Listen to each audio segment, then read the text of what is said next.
Oh, it's starting to click 9, 10. It's going up, 10. Oh, stop. It's getting too heavy. 11, 12, 13. It's going. Okay. So I guess that was it. So I guess people are starting to come in. Yeah, I see that number climbing. Maybe we'll wait. Yeah, we're 21. If we can just count this all day, if it just keeps going up, then we won't have to do anything. We'll just say thanks for showing up. There's so many of you here that you got to see it all. Success. 28. You said it was 52. We already passed the halfway mark. Are you kidding me? Somebody didn't give up Zoom for Lent. I know that. That's what happened. Somebody didn't give up Zoom. That's what it is. 29. Okay. Well, maybe we can get started. Nice. I'll start. 30. Okay, good. No. I was gonna say let's wait to 40 since we go, but that's good. And I got it. Well, thank you everyone for being here. I'm so excited for this conversation. I'm Rabbi Hilly Haber. I'm Rabbi at Central Synagogue. We have 3 amazing panelists, speakers tonight who are going to be talking to us about the 3 parole reform bills that the coalition is working on this year. Just for those of you who are joining us, the JCRC's Jewish Coalition on Criminal Justice Reform is made up of 24 organizations from around New York City, Jewish organizations, synagogues, nonprofits, and we are working together to build a Jewish voice that fights for criminal justice reform and racial justice and more equity throughout our entire city and state. So we have leaders in that fight for justice with us tonight, and it's just a really wonderful moment for us to come together and get some in-depth knowledge on the 3 bills we'll be lobbying for. So please feel free to take notes. We'll have a recording of this available for you for later, for friends, but everything you hear tonight will be useful for the lobbying meetings that we're setting up on these 3 bills. So with that, I'll just ask our panelists to introduce themselves. Katie, do you want to start us off? Yeah. Hi, everyone. My name is Katie Schaffer. I'm the Director of Advocacy and Organizing at Center for Community Alternatives. I am also a member of Jews for Racial and Economic Justice. And I will pass it to Jerome. Good evening, everybody. My name is Jerome Wright, and I am a statewide organizer with the Campaign for Alternatives to Isolated Confinement, which is the collection of organizations, groups, and individuals who are proponents and champions of the Halt Solitary Confinement Act, the bill that we hope to end solitary as we know it. I am also a formerly incarcerated person and a former survivor, I would like to say, of solitary confinement, and a person who is currently serving life parole. And good evening, everybody. I'm Zachary Katznelson. I am the policy director at something called the Independent Commission on New York City Criminal Justice and Incarceration Reform, an incredibly long title. But we work to basically shut down Rikers Island, and the jails on Rikers, and to reform the criminal legal system to make sure that that can happen. And I'm also a member of Congregation Beth Elohim in Brooklyn, which is the congregation is a member of the coalition as well. Thank you all so much for taking the time to speak with us. Let's jump into the conversation. Deacon Wright, as you said, you're not just a kind of advocacy leader, justice leader in this city and state, but also you have lived some of these overlapping issues in our parole system and our criminal justice system. And so we'd love to hear a little bit about your story. For brevity's sake, I'm going to jump around, but I do want to first thank you for the opportunity and for entertaining such a serious topic, especially something that is personal to me. In view of full transparency, I would like to say that when I was 18 years old, and I'm originally from the Bronx, New York, in New York City. 18 years old, not to use my age as any justification, just an explanation that I was charged and convicted of a murder and a crime I did commit when I am greatly remorseful for that. I have tried to do everything I can to not ameliorate it, because there's nothing you can do about taking somebody's life. But what you can do is try to be an example that life wasn't lived in vain, and do everything you can to make the people who suffered that loss feel like that they didn't lose that person without having you make some fundamental changes in yourself to become a better person and to sustain other lives. And that's what I've been trying to do. But as a result of my conviction, I spent 30 plus years in conviction. I mean, in prison. And during that time, I was originally sentenced to 18 and a half years to life. So that means that after 18 and a half years, you go to before the parole board with the expectation of them, adjudicating you again and either releasing you or holding you. Well, after my first time I went to the parole board in 1999, after 18 and a half years, I was hit with 2 years. And that happened 7 additional times afterwards. So I spent another 14 years in prison before I was ultimately released. And that was only released as a result of my having filed an Article 78, contesting the continued hits of my parole, denial of parole. And it was only because they kept saying the nature of my crime, which would never change. The only thing that could change is what I did. I changed myself. I created programs. I mentored. I taught. I did everything I could. As a matter of fact, I even, as you see, I'm a deacon, an ordained deacon. I did find my spirituality in the midst of all of that. And like I said, I've tried hard to work on myself, but they still kept hitting me. When I finally was released, I was released in 2009. And for 10 years, I was on parole supervision with an unblemished record, doing advocacy work in the community. And I had come to my 6th parole officer. So I've been out 10 years and been through 6 parole. 3 of them retired, and this was the 6th person. This person took umbrage with what I was doing in my advocacy work and started to put restrictions on me that, I took umbrage with myself, and but nothing I could do. As a result of my boss at the job that I work at in the Urban Justice Center, as a result of them denying me a trip to go to a speaking engagement, she spoke to my parole officer, and parole officer said that she was threatened by this attorney and this advocate, and started to make my life a living hell, so that finally I was arrested and charged with criminal charges against assaulting some parole officers, drug charges, and a bunch of others, of which I was totally innocent. And finally, after 9 months of incarceration and a filing of an appeal to the state court, a habeas corpus, I was exonerated and released. So I was released and supposed to be returned back to my full stature. However, again, they continued to treat me as if I had did something wrong, and I had been maligned since. I am now in my 12th year of parole supervision with still an unblemished record.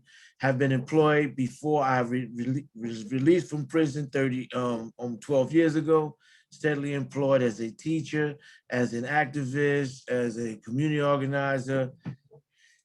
And still, I am on parole, and I walk on eggshells 7 days a week, 24 hours a day, 365 and a quarter days a year. And my freedom is always at the whim or caprice of any parole officer or any citizen who knows I'm on parole and wants to cause me problems. And I just want to say this, my situation is not an aberration. It is not some highlighted example. It is par for the course. It is the way they do business in the Department of Corrections and Community Supervision. Thank you so much for sharing your story with us. And I think the bills that we're thinking about, we're talking about tonight, really speak to some of the issues that you're raising, these overlapping injustices that exist in the system. So maybe we'll start with Katie. Do you want to share a little about the fair and timely parole bill, and also the elder parole bill, and how they would address some of the issues that Deacon Wright shared? Yes, thank you. And thanks, Jerome. So much gratitude for you and all your work. So right now in the New York State prison system, there are nearly 10,000 incarcerated elders.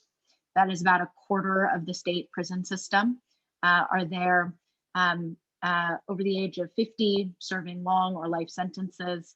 And it is this system that we seek to address. It is a system of perpetual punishment. It is a system that keeps people in cages for years and years and decades and decades. It is a system that is not invested in people's transformation, that is not invested in their rehabilitation, but is invested in punishment for the sake of punishment. And so the legislation that we are working on, there are two bills. One is called elder parole and one is called fair and timely parole.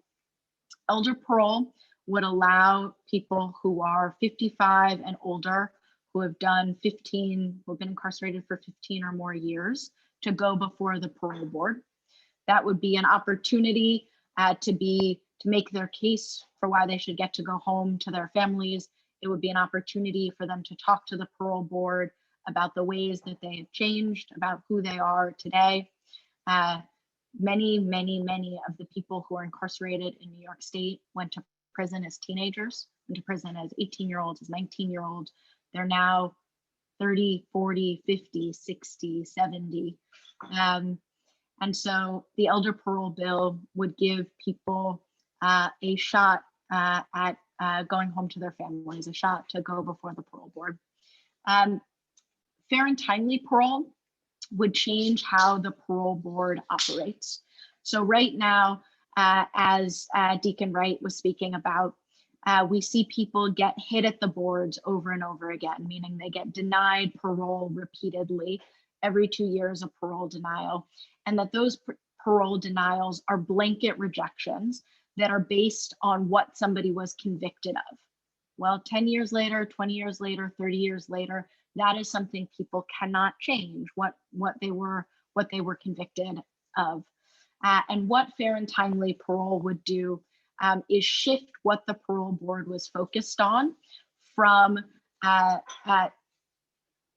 static, unchanging factors to dynamic factors, so that people were evaluated and looked at for who they are today, for what they have done for the last years, decades they've been in prison, for what their plan is when they go home, that it would not simply be these kinds of blanket perfunctory denials that tack years and decades onto people's sentences. So those are the two bills. And I have been, we're going to talk a little bit more about sort of what is the sort of motivating sort of Jewish values behind these bills. But I'll just name right now sort of what it means for us to really take seriously transformation, to take seriously possibilities for redemption, to take seriously sort of meaningful opportunities for people to have their freedom. So really appreciate being here tonight and the fabulous work that this coalition has done so far. And I will kick it to Zachary Katznelson, who is going to talk about less is more and the important issues related to technical parole violations.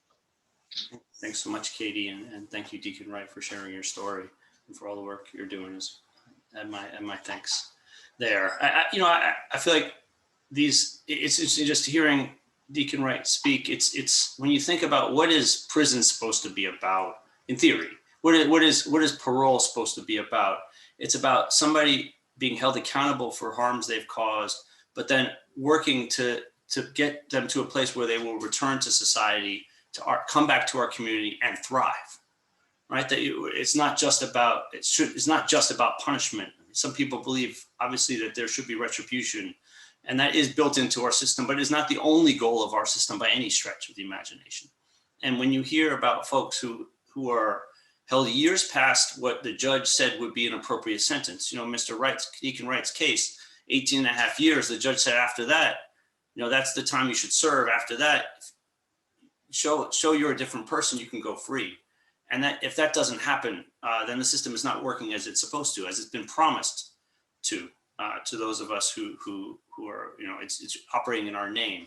And then the idea is that if you finally win that battle and you're able to come out and rejoin our community outside the walls of prison, the idea that you will then live walking on eggshells, constantly worried about tripwires, about the possibility of going back, again, is not what is supposed to happen. The parole system, the way it's supposed to operate, is once someone is released from prison, once they have done their time inside, the goal should be that they never go back, right? That somebody is able to join our community, to succeed, to work, to go to school, to do all the things that any of us would want to do, and to really find a way forward to be a contributing member of society.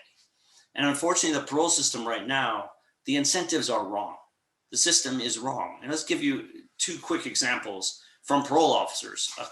One is something I just heard yesterday of a gentleman who had come out, he'd been out for just a couple of months, and he didn't have an ID, a state ID. And he went to his parole officer. He said, I need an ID so I can get a job. This place I'm working wants to see that I actually have some identification. And her response to him was, that's not my job. You're on your own. It feels to me like that's exactly her job. But then you have another parole officer who I was actually speaking to a couple months ago, who had somebody who she works with who was suicidal. And she took it upon herself to go with him to the emergency room and to sit with him for hours until this gentleman's family could come and take over and be with him. And she went back to the office the next day and asked for overtime, right? And actually, ironically, at the very same moment, there was somebody in the office, one of her, her colleagues, was putting in for overtime for something for the night before. He had actually sent somebody back to jail for violating a parole condition. They both put in overtime paperwork for doing that. And the officer who violated somebody had his overtime request approved. And the parole officer who sat for hours with somebody who was thinking of taking their own life had her request denied. And that message permeates down, obviously, about what is the system value? What type of efforts by a parole officer does it value? What incentives are there for everybody? And so what we're trying to do with the Less is More Act is to take this next piece after somebody is out and try and create a system that actually has the right incentives for everybody, that actually tries to put in place a system that will help people survive and thrive. And so it's doing things like making sure that people aren't being sent back for minor and relatively minor infractions of parole rules. Things like not turning up for an appointment with your officer, or missing curfew, because basically everybody who comes out of prison has a curfew. Each night and each morning, they have to be in the house for a certain period of time. You violate that and you're going back to jail. And the way it operates is just note one piece is that if your parole officer and their supervisor accuse you of a violation, as Deacon Wright experienced, you automatically go to jail. There's no opportunity for bail. There's no opportunity for any type of hearing until your case is resolved. It took 9 months for Deacon Wright to get his case resolved. He sat behind bars that entire time, and he did not have anyone to argue his case with until the end, right? And you have these situations where people are held for ages, and then many times, they could be exonerated, but you've already lost 9 months of your life. And so we're trying to say, listen, you can't send people back for these things. You can't automatically send somebody back. Somebody has to have a chance to go before a judge and see if there's some way to get out. And then let's think about ways that we can incentivize positive results and better communication and collaboration between people on parole and the parole officers by rewarding people if they don't have a violation. Every 30 days, they don't have a violation, take some time off their parole term. Give people a positive incentive to follow the rules, and give parole officers a different vantage point and a different set of incentives on their end too. So as you all know, our coalition is preparing for our lobbying meetings. We're preparing to meet with, and some of us already have met with state leadership and our legislators on these 3 issues. And so I'm wondering, as we're preparing for these meetings, can you speak on specifically why are these 3 bills, and they do have bipartisan support, why are they bipartisan issues?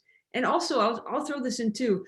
What's kind of some of the negative feedback that you've heard about these bills, and how can we, as we're sitting in meetings, how can we think smartly about how do we answer those questions, and how do we kind of combat those some of the negative feedback that we might hear as we're out in the field?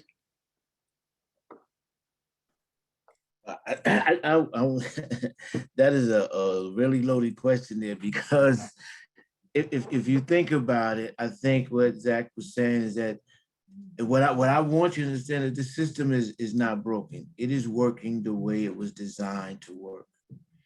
It is almost like a virus. It is replicating, negative behavior, negative results. It is the only system that thrives on being broken, on being off track. Because listen to this: if a company like BMW, if we had a recidivism rate of almost 67%, that's almost 7 out of 10 people who go out come back in.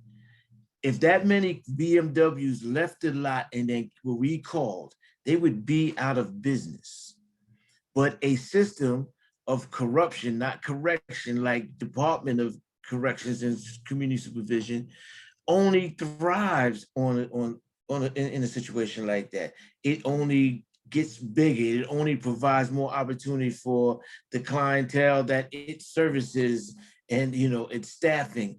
And I think that people want to believe and did believe that there was this good faith effort for a system that worked, that churned out the results that we all pay our tax dollars for. But that is emphatically not true. And I think exposing that and giving people the real, transparent, candid example of what's going on is what this is all about, is why we need to be doing what we're doing now. It's not about my story. My story is just one, but mine is endemic of the entire system. From start to finish, and I don't want to call myself a victim, and I have already committed a crime, but I have been victimized by this system who's supposed to take what I've done and turn it into something right or better, and did just the opposite, and continues to this very moment while I'm talking to you to make my life one that's not one to thrive, that not one to be successful, there but for the grace of people like Katie and others who respect and honor me. I would not be able to do the things that I'm able to do because they have a sworn duty, it seems, to make sure that success on parole, success in prison is not something that they want to see. Thanks, Deacon Wright. I will briefly add on to that. I think for both of these, all three of these bills, there is a moral and ethical justification for them, that we should not have a system of death by incarceration. We should not have a system where 10,000 elders in the state languish for decades behind bars. We should not have a system that blanket denies people parole, that does not engage in their capacity for transformation or growth. We should not have a system that sends people back to jail, back to prison with no due process protections for technical infractions of their parole conditions. There is also a fiscal argument to make. It is very expensive to incarcerate people. It is very expensive to incarcerate elders. Today, Columbia University released a report showing that fair and timely parole and elder parole together would save New York State $522 million a year. And that is as a result of the savings from not incarcerating people, but also specifically from not incarcerating elders, that when you incarcerate old people, there are tremendous costs to that. And that is moral costs. And that's sort of the piece I am most interested in us focusing on legislative meetings, but there are true financial costs also. And so in this moment of COVID-19, in which our state is facing a real fiscal crisis, but also where we have had increasing numbers of people see the public health crisis that is mass incarceration, have been clear about the number of people who die behind bars. I think there's an opportunity for us to talk about the public health need for these bills, but also the need for us to divest from systems of incarceration and criminalization, and instead have the money for mental health programs, for public health programs, for educational opportunities, for affordable housing, for the things that we know both keep communities safe and really allow people to thrive. You know, just picking up on that, I feel like, from the financial perspective, let's just start with that. Is the money that we're spending on these systems, is it money well spent, right? Is it actually keeping us safe? And is it helping people who are incarcerated? Is it helping people who have suffered harm and suffered from crime? Is it helping a community at all, as a whole? And I think that the answer is unfortunately not, right? I mean, if you have, as Deacon Wright was saying, almost 7 out of 10 people who come out of prison end up back there, something is wrong, right? This is not working for anybody. And $500+ million to incarcerate elders in prison. It costs over $680 million a year to lock people up on technical parole violations. This is an insane amount of money that we are spending on these things. And the public safety benefit is just not there. I could see someone making an argument if there were some clear public safety gain, but it's interesting, for instance, Less is More Act, there actually been a number of district attorneys and sheriffs that have come forward. Even Republican sheriff, for instance, in Erie County out in Buffalo, has endorsed the bill, because these people, they're folks who say, like, they run jails, they prosecute people all the time. And they say, these are not cases that we would prosecute. These are not people that we believe should be behind bars, but parole officers are locking them up. And it's not in the best interest of our community. It's not the best use of our resources. There is a better way. And a lot of other states, for instance, on a technical parole violation front, dozens of other states, including states like Louisiana, South Carolina, Missouri, Georgia, ones that we not normally associate with reform-minded attitudes. Georgia may be changing, thankfully, but generally speaking, they have reformed their parole systems and they have seen success. They are not sending people back anywhere near as much as they used to. And they've seen actually recidivism rates go down, not just for these technical parole violations, but for new crimes committed. Fewer crimes are being committed because people are being supported, and they're taking the money that they're saving, places some really interesting programs, like investing in small businesses for people who are coming out of prison, right? Give people a leg up and an opportunity, use that money for something, to build something instead of to tear it down. And they're really seeing great success. So New York has a lot of models to follow, and it's time for us to take that step and actually go to the front of the pack instead of lagging way behind. There's a question in the chat that asks, how can elders who could be released get medical care, housing, etc. once they're out? And I would love to answer. And I think that's an excellent question, because it begs the question of, why do people think that we're fighting so hard for people who don't have people who are fighting with us who want them out? It's as if there's this misconception that all of these elders who, once they get out, are going to be these burdens on the state, when they have families, they have communities that would welcome and embrace them. I was not a pariah when I came home. I had a job waiting for me. Somebody promised me a job while I was incarcerated, held the job through 2 parole denials, and then let me in. When I came out, I was there. And then I'm to tell you, I am nothing special. I'm nobody special. There are thousands of guys who mentored me, who trained me, who helped me, who are still languishing, who could very well. I had family, I had friends, I had connections. We have networks. I belong to a group called Survivors of the System. And these are brothers and sisters who've come home, and we network. When we come home, we take people to lunch. We find out what their needs are. We have systems set up to take care of our people, but you got to let them out. Matter of fact, the problem really is that we allow them to stay in there and maintain control in the facility, run programs, make sure people is doing what they're supposed to be doing, but you won't let them come to their community and run programs and make sure their own children and the community members are doing what they're supposed to be doing. they would have a place to go. They would be welcomed home. And that should not be an impediment, because we got thousands and thousands of homeless in here who committed no crime in New York. So what should we do? Lock them up to get them housing and health care?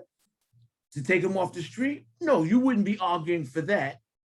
Let's argue to get people out and take care of them out here instead of leaving them in there where they're not getting taken care of. I assure you that.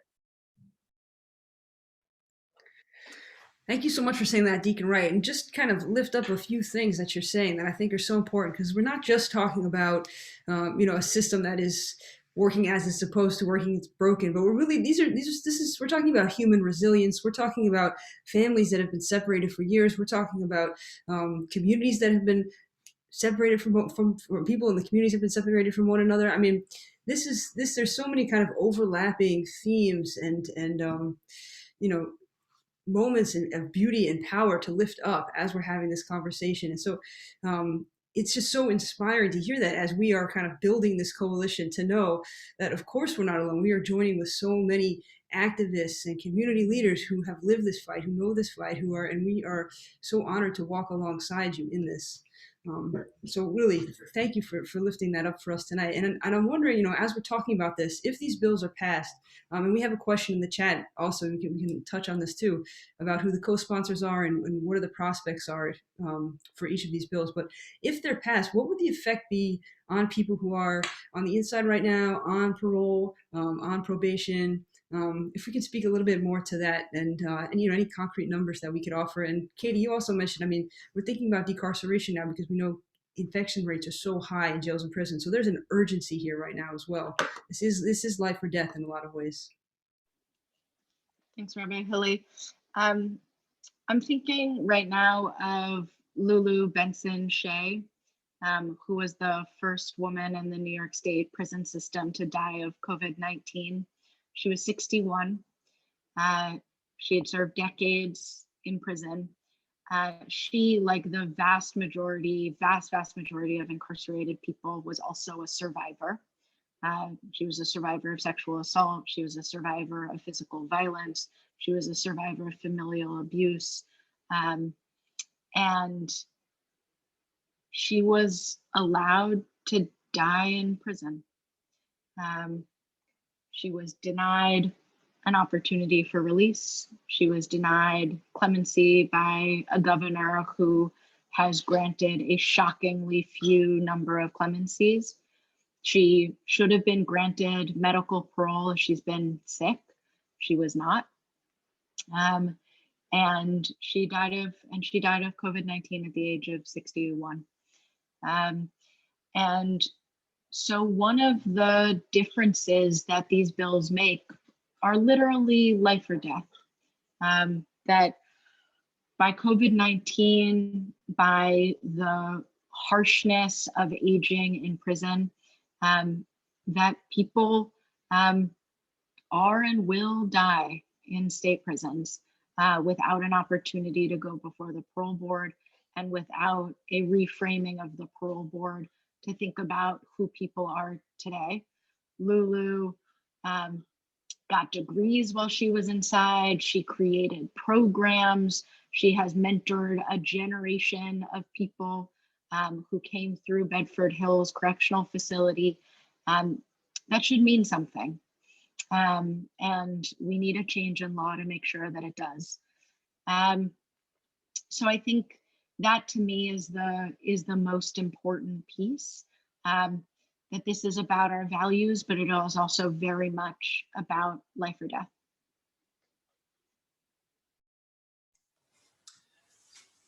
To answer and I agree. This is about the humanity of people at its root. Everybody who's inside prison is a person, a human being, created in God's image. And, it's difficult sometimes. Obviously, there's a lot of pain sometimes wrapped around that, but they are a human being, and we need to see them as that and be proximate to them. I think most importantly in mind, and one day, hopefully soon in body, to actually get to know people and get to know them as the full person and see them that way. I would just note, in terms of the bills, why haven't they passed yet was one of the questions. and talk about the kind of the, who opposes this was the question. But so I'm sure we can drop all the bill numbers in the chat, but just briefly, Senator Brian Benjamin and Assemblymember Farrah Forrest are sponsoring the Less is More Act. And there are, growing numbers of co-sponsors in both houses of the legislature. I will say for our bill, the Parole Officers Union is the main opposition right now, frankly. And I think they're worried about two things. One is that they've been operating in a kind of a very punitive setting for a long time, and they haven't had many resources at all. An officer the other day was telling me how he spent a couple hours the other day trying to get mental health care for somebody on his caseload who has PTSD. He went to 4 different providers. None of them had space. I spent an hour just trying to get somebody to take his paperwork. For one person on his case, so he's got 100 people that he oversees, and just doesn't have the time or the capacity. And they've just been told they've got to lock people up. It's the only way forward. We can't handle it. We can't deal with it. If somebody is on your caseload and causing trouble, just lock them up. And they have been told that this is the best thing for everybody. And it's very difficult to shift out of that mindset when you've been doing it for a long, long time. The other thing they're worried about is jobs, frankly, that if you incentivize people, reward people for positive behavior by giving them time off their parole term, there'll be fewer people on parole. And the union is concerned that will mean layoffs for their parole officer. The reality is they have enormous caseloads right now, exorbitant caseloads for any human being who wants to do the right thing. And for them to have a chance to actually be able to interact with people on parole and provide the help that people may need, they can't do it right now. And so if we can bring the caseloads down to a more reasonable number, then that officer who was trying to get mental health care doesn't feel like he's neglecting everybody else on his caseload, the 99 other people, when he actually spends a few hours trying to get somebody the help that they need. So we really want to try and shift that dynamic, not have them lose their jobs, but have them be able to actually do their jobs.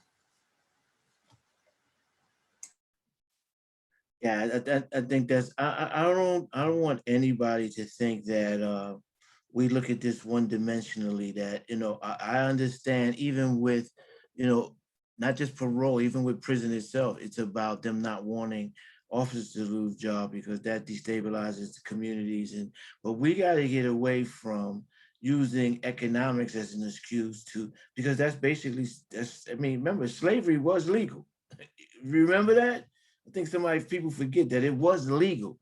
That don't make it right. And what they're doing now is they're doing it because it's legal, but it doesn't make it right. And we can't keep, giving out these olive branches about, how bad it is for people to lose jobs when you're having your job on the backs and oppressing people. And a lot of this, let's be fully transparent, is racially motivated. If we were locking up, and I hate to digress, but this is a clear-cut example. When I grew up in the 70s, 60s, 70s, and 80s, when heroin was at its apex in New York City, people were dying like flies. Family members, friends were falling out in the street, overdosing. There was no clarion call. There was lock them up, criminalize the addict. When it became soccer moms and hockey dads, it became a public health crisis, and we need treatment. We need Oxycontin. We need safe places to shoot up. We need needle, all of the other things. And the same thing happens with prison. As long as it's Black and brown people don't care about treatment. They don't care about how they're treated. They don't care about following the rules. They don't care about abuse. They don't care about they don't. But the time is now to care, because Black lives matter too.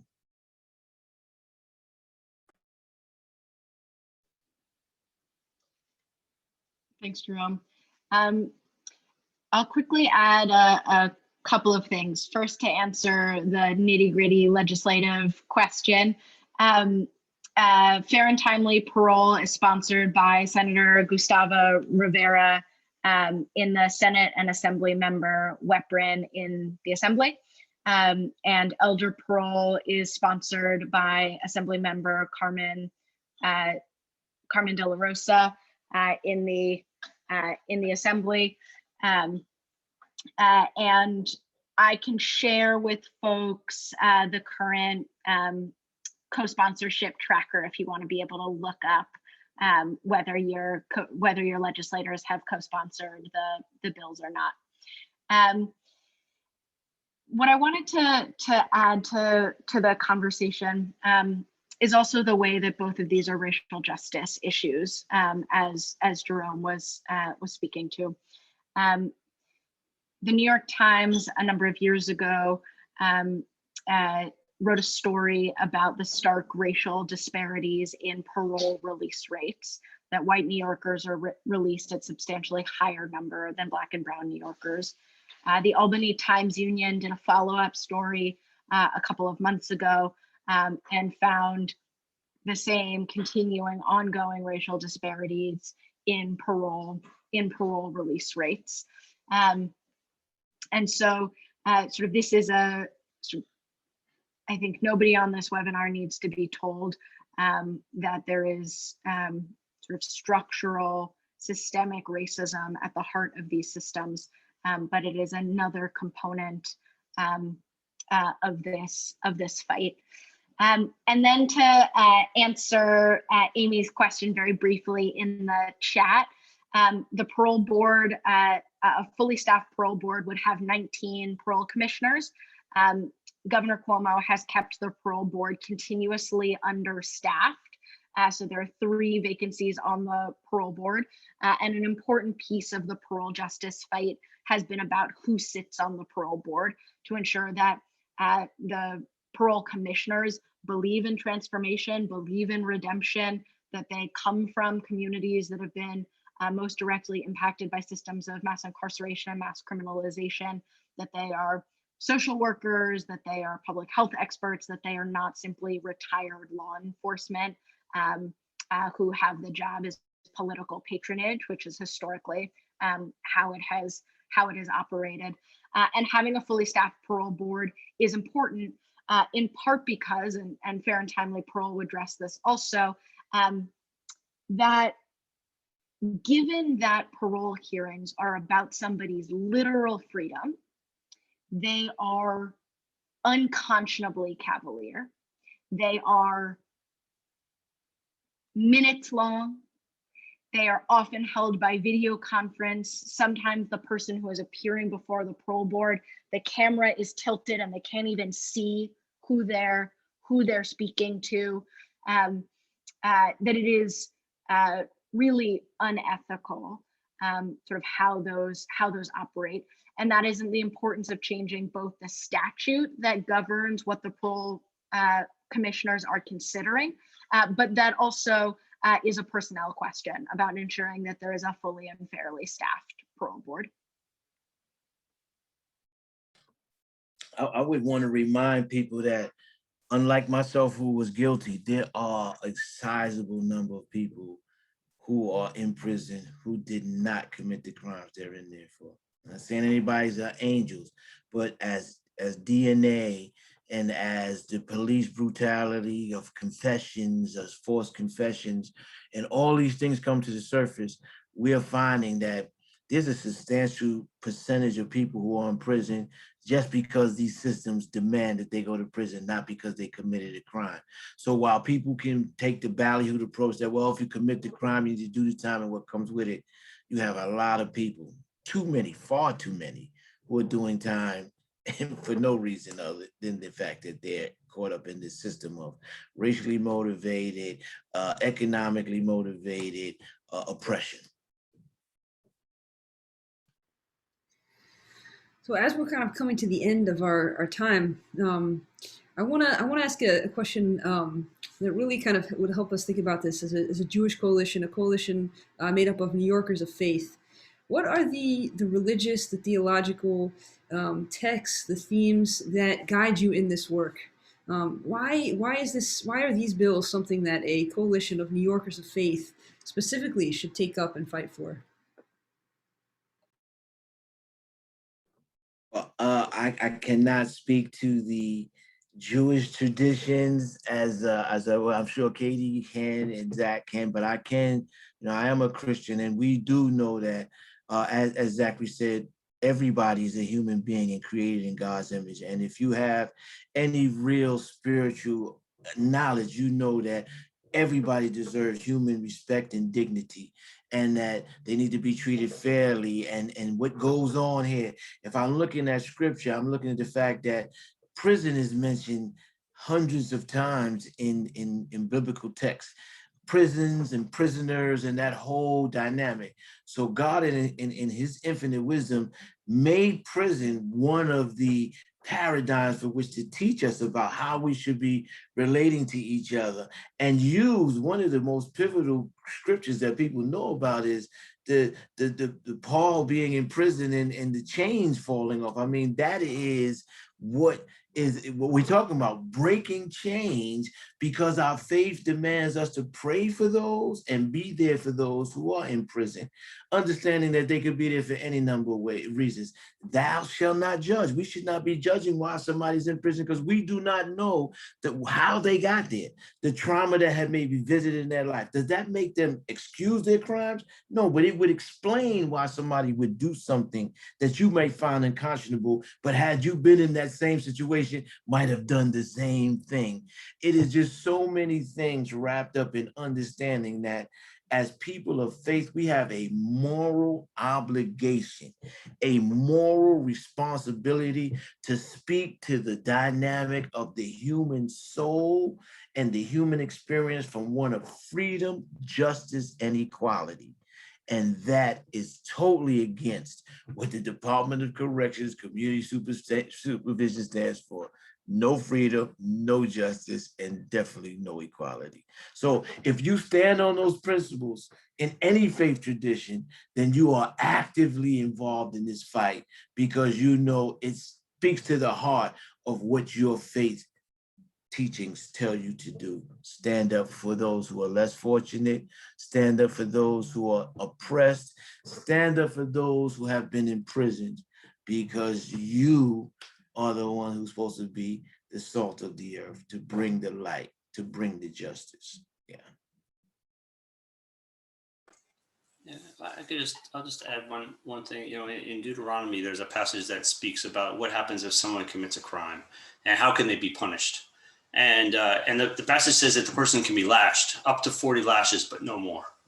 And the language is, lest your brother be degraded before your eyes. And it's interesting that the passage, first of all, refers to somebody originally as the wicked one or the evil one when they've committed a crime, but they're your brother who shall not be degraded before your eyes. And traditionally it's seen as, well, you shouldn't overpunish, because when you debase somebody like that by beating them, by bringing them down so low, they are the one debased. But in fact, there's another way to look at that, which is that the brother who will be debased is also the person who is doing the punishing, the over punishing. And that no matter what, first of all, we are all brothers and sisters together, but that it is as the community and as the person that may have caused harm, that nobody should be degraded, that we must all recognize that accountability has its limits. Punishment, if you believe in that, has its limits for whatever the cause may be, and that the person should be welcomed back as your brother, else we will all be degraded before our eyes. And parole, just epitomizes all of that. Right? Continually punishing somebody, not allowing them their chance at freedom in the first place, and then yanking it away and sending them right back behind bars for the smallest, sometimes the smallest of things, degrades all of us.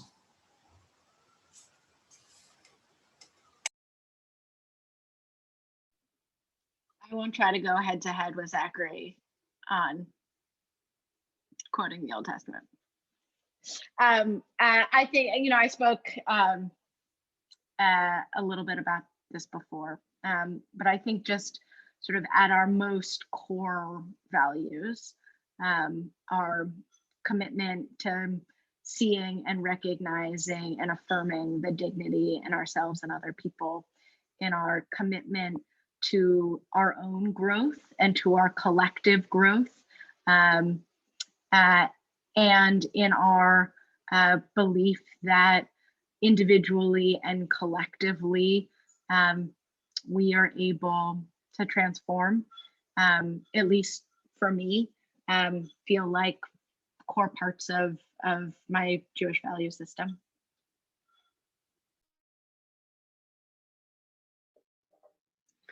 Thank you all for those beautiful reflections. I just think, Deacon Wright, you pointed out that just because something is a law doesn't mean it's good. And we know as people of Teshuvah, people who, Katie, as you're saying, take our own repentance and atonement and transformation, the ability we have to transform, we take that seriously. Those values are the ones that could and should be enshrined into law. And as people who believe that and ritually enact that every year, it is our obligation to make sure that is reflected in our legal system. We're also entering Zman Hirutenu, our Passover, this time of our freedom, of our liberation. And this is just such a wonderful conversation to help us start thinking about liberation and how we bring a liberative spirit, not just in our conversations, but really also into the law, to make sure that is enshrined for all people. As for closing, where are you finding hope right now? Kind of, we've had, we have so exposed and revealed and talked about the kind of injustices and the suffering that exists within this system. As you are all so, you're walking this path every day, and so everything you do is bringing this spirit of liberation to our city and our state. Where are you finding moments of hope and moments of change and potential? Moments of hope. I you know what? You guys don't know this. I don't even know if Katie even remembers this. I think my moment of hope is that I remember when me and Katie met, and we were both, new at all of this stuff, and bright-eyed and bushy-tailed and ready to take on the world, thinking things were going to change overnight. And then, then we woke up and found out that it doesn't really work like that. But we have been still fighting, and the hope that I find is that there are people like Katie and like yourselves who are now saying that this thing ain't right. It's not right. You're hearing what many of us have been saying all along, but now you're hearing it with a different perspective and saying, not only if it's wrong, but I need to do something to make it right. And that's what gives me hope, that people would sit on a Wednesday evening at 7:30. I'm talking about, this is dinner, this is kids, this is after Zooms all day, that we would have 30, 40 people sitting here really talking about trying to make things change for the better. That gives me hope, because usually you would find 5 or 6 of us doing something like this. And when you can multiply that almost 5 times, the hope is that it will continue to grow. And I think that's where we're at.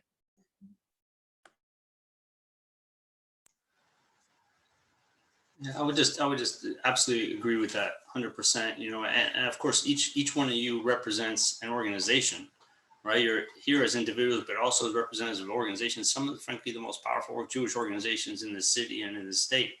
And the fact that we've collectively chosen to address these issues does give me real hope that this is opportunity. And I believe that the bills are starting to move. The legislature, that various, the way it works mechanically is that various committees consider the bills before they get moved to the floor of the legislature, where everybody will come together and vote. And these bills are starting to move through committees. A correction committee, both houses has started to consider some of these bills and voted them forward. They're now before other committees in the House, mostly around finance issues, because these bills actually will save a lot of money. And so it's a key concern. And I think the reality is that our elected officials are listening to us. They're starting to hear us, starting to hear our voices. But now is the time to really push, because this is an opening and a chance that if we can meet with them, if they can hear from us, and frankly, we're not the usual suspects sometimes, right? That come and speak to them about criminal justice issues, but also just the fact that people are here as volunteers for the most part, right? You're doing this because you care, and you're giving of your own time, as Deacon Wright said, in the evening and in other times, because you genuinely believe this is the right thing to do. And that resonates with people who are holding office, that you're not paid lobbyists to do this. You're doing this because you believe this is the right and just thing to do. And that really is powerful. And now is the time. If we can get that message out there together, we will get these bills passed, I believe.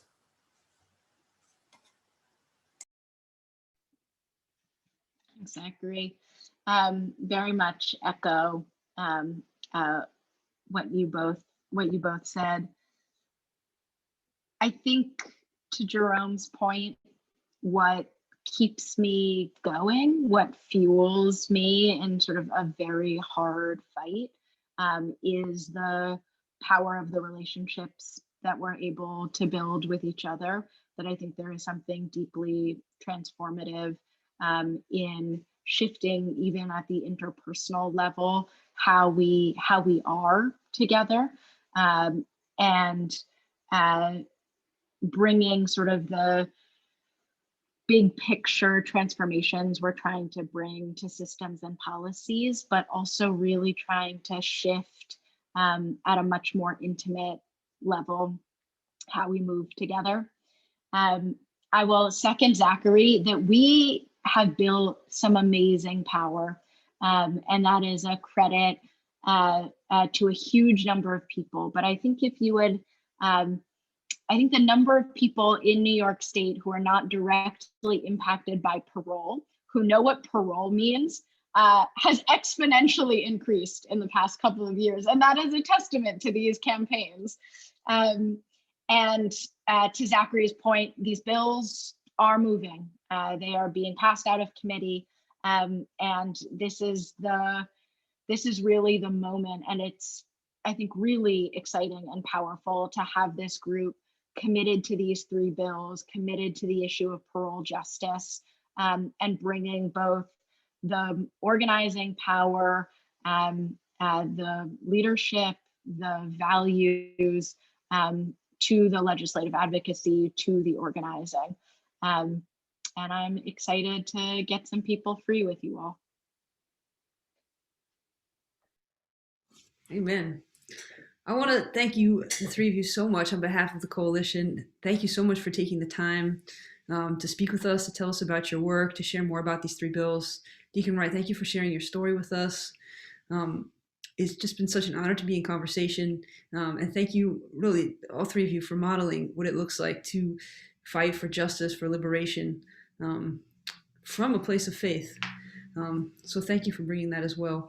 I want to encourage everyone who's been watching to just keep an eye on your inbox. There'll be opportunities to lobby, to advocate with members of your Jewish community and also other communities as we consolidate our power and we come together to make our voices heard. So thank you all so much for being here, and we will be in touch very soon. Have a good night. Thanks, Rabbi Haber. Appreciate you facilitating us. Thank you. Thank you. Yeah, Thank all of you. Appreciate you. You too, Rachel Hiding. Thank you.